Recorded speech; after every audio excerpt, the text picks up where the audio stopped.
Hola familia, soy el Papá Leonardo de un dirigente del Templo Escuela Ilea Sheikh Beawori, y en este video les voy a hablar sobre el Eshu Seusechi Catacumba.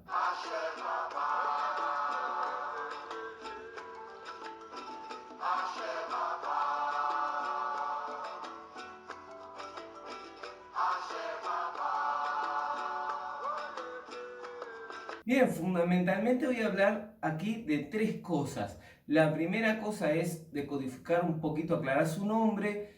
La segunda cosa que voy a hablar es más relativa a su función. Y la tercera cosa que voy a hablar será un poco de su historia, ¿sí? Y para mencionar también un poco en relación con respecto a las historias en general, ¿sí? Un poquito, un detallito que voy a dar ahí.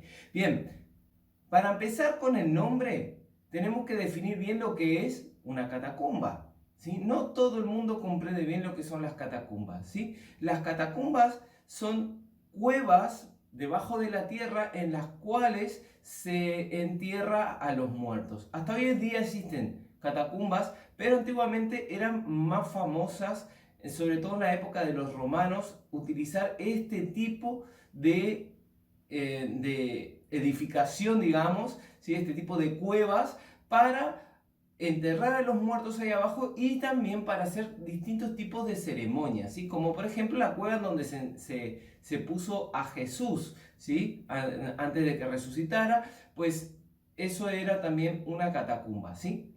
Bien, las catacumbas entonces están relacionadas con grupos de espíritus, ¿sí? Y incluso estos espíritus se clasifican ahí en distintos niveles, es decir, los niveles sociales, ¿no? Los más pobres van para un lado, y los que tienen más dinero van para otro, y así, ¿sí? Entonces ya vemos que hay ahí una cierta clasificación también dentro de las catacumbas, ¿sí? Bien, también hay las catacumbas que tienen que ver con familias, ¿sí? Es decir, gente que compra un predio y bueno, toda la familia se entierra en el mismo lugar. Entonces ahí se forma un ente relacionado con el árbol familiar, con la ancestralidad de esa familia, ¿sí? También tenemos que tener en cuenta esta.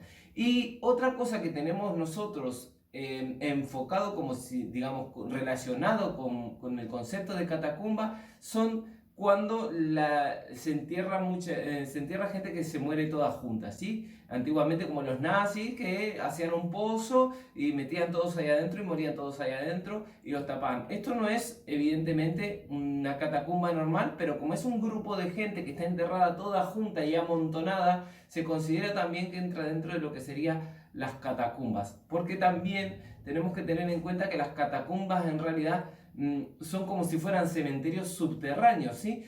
Pero no son cementerios de verdad. O sea, no es el concepto que tenemos de cementerio. Es como si fuera un cementerio diferente, ¿sí? Hecho en cuevas. Bien, esa es la primera parte para aclarar bien qué es catacumba, ¿sí? Entonces podemos entender primero que está relacionado con las almas, ¿sí? No tanto con el cementerio porque no es el cementerio. Esa sería un poco la aclaración. Segunda parte, tenemos que tener en cuenta el número 7, porque todos los Eshu que hablan del número 7 están ligados al septenario sagrado. Quiere decir a las 7 energías vivas de Dios, ¿sí? A lo que serían la Umbanda, las 7 líneas de Umbanda, a lo que sería en Quimbanda los 7 pueblos y los 7 reinos, ¿sí? Entonces vemos que tiene una ligación con Seusechi. De hecho, el día de Seusechi se considera también día de 7 catacumbas, porque nosotros le decimos el día de los 7, ¿sí? De todos los Eshu que llevan el número 7, ¿sí? Porque es el día del septenario sagrado, ¿sí? Que es el día 7 del mes 7, ¿sí? Para los que no sepan.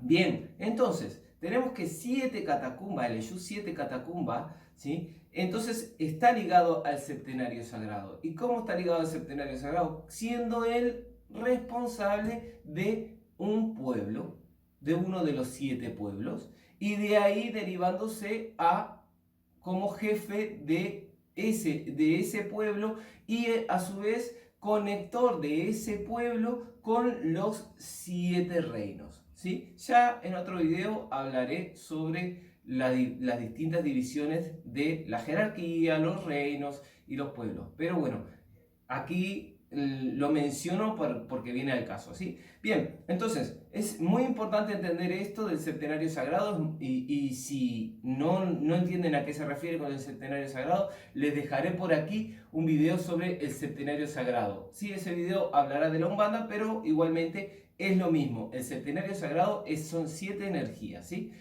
Pasemos a la siguiente parte, un poco de su función, ¿sí?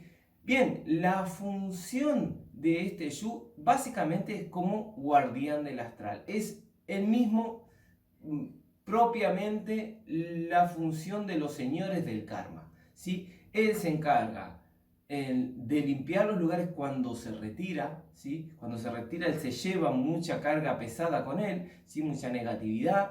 Pero además cuando él está presente, él se encarga mucho de fiscalizar, de que todo esté en orden, de que sobre todo los espíritus que son de baja vibración, los que llamamos que están en el umbral, se mantengan fuera, ¿sí? E incluso por su vida, pues él es muy exigente con este tipo de espíritus, ¿sí? Ya veremos en la historia otras cosas más respecto a esto, ¿sí? Pero lo importante es que él se encarga de poner en orden a ese tipo de espíritus, ¿sí?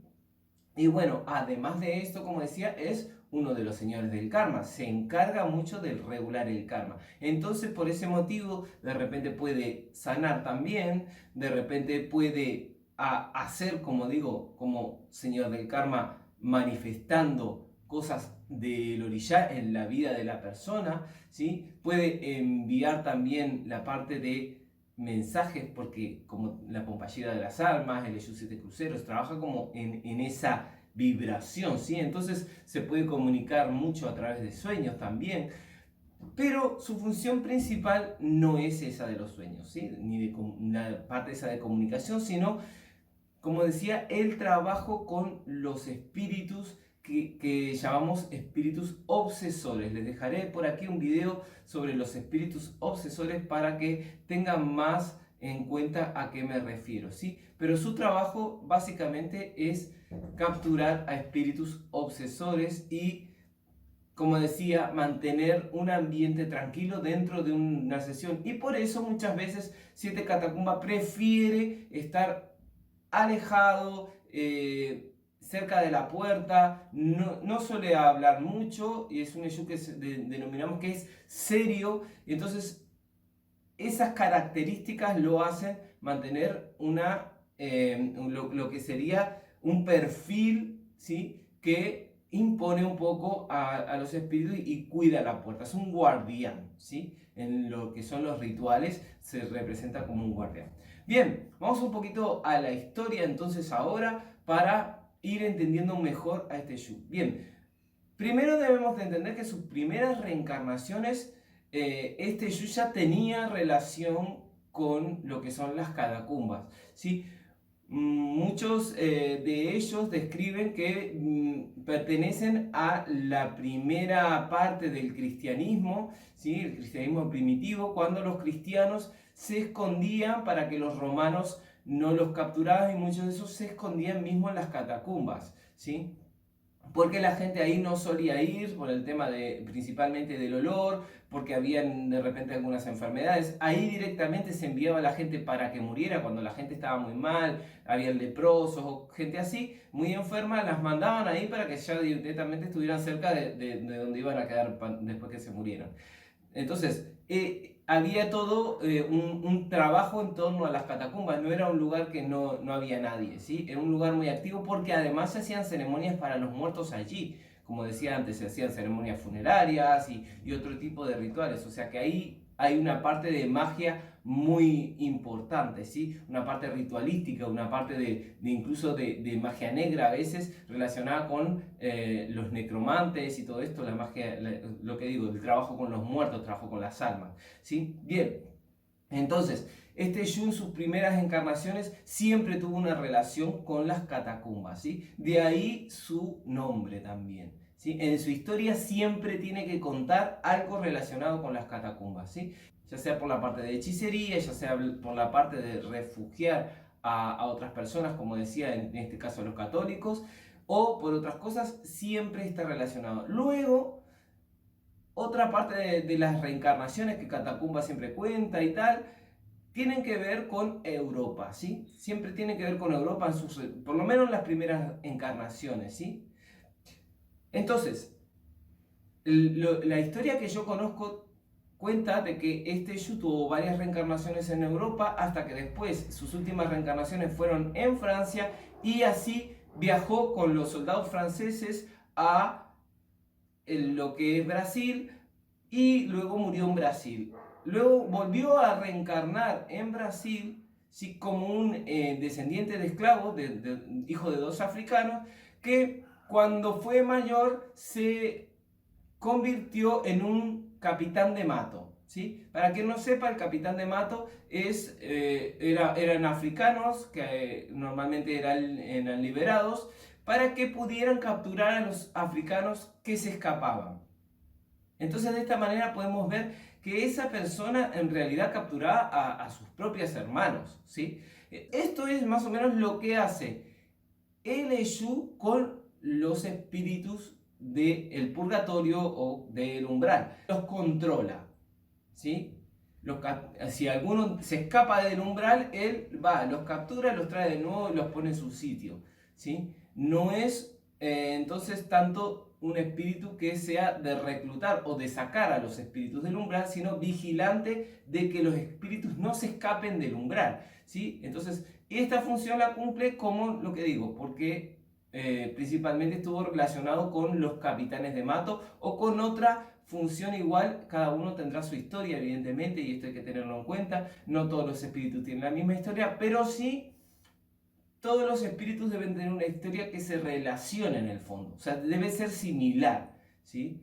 Esto, si ven videos de otras historias que cuento que es de una manera y tal, y si ven otras historias tienen que ser aspectos similares, algo tienen que tener en común, que es, en definitiva, eso es lo que le va a dar el nombre a ese Yu, a esa Pompashira, que la historia sea parecida. ¿Parecida qué quiere decir? Que yo, por ejemplo, conozco otra historia de Catacumba que él era hebreo y entonces, como hebreo, tuvo que escapar de los nazis y en Francia también se tuvo que hacer pasar por francés y terminó siendo un soldado de los nazis y terminó, digamos, encarcelando a su propio pueblo. Si ven, la relación es la misma, pero en otra situación. A esto me refiero con que las historias tienen que ser parecidas, ¿sí? Siempre tiene que haber esa parte, ¿para qué? Para que después, cuando pasa al plano astral, pueda realmente cumplir con esa función, ¿sí? Porque al final son una acumulación de experiencias que aplicará en el plano astral, ¿sí? De esto se trata un poco. Bien, este video lo dejaré por aquí, espero que les haya gustado, espero que les haya servido. Si es así, denle a me gusta. No te olvides de suscribirte al canal si todavía no te has suscrito y de darle a la campanita para recibir las notificaciones de próximos videos míos o de Mónica, que Mónica también ahora está haciendo un montón de videos y estamos subiendo videos súper interesantes sobre algunas doctrinas que estamos dando y tal. También si quieren aportar algo nos dejan sus mensajes diciendo algo más sobre Siete Catacumba, por ejemplo. Quien no conozca a Siete Catacumba, pues podrá aprender ahí no solo de lo que yo estoy diciendo, sino también de lo que están aportando cada uno de ustedes que quiera aportar algo. Bien, muchas gracias, allá Lafia y nos vemos en próximos videos.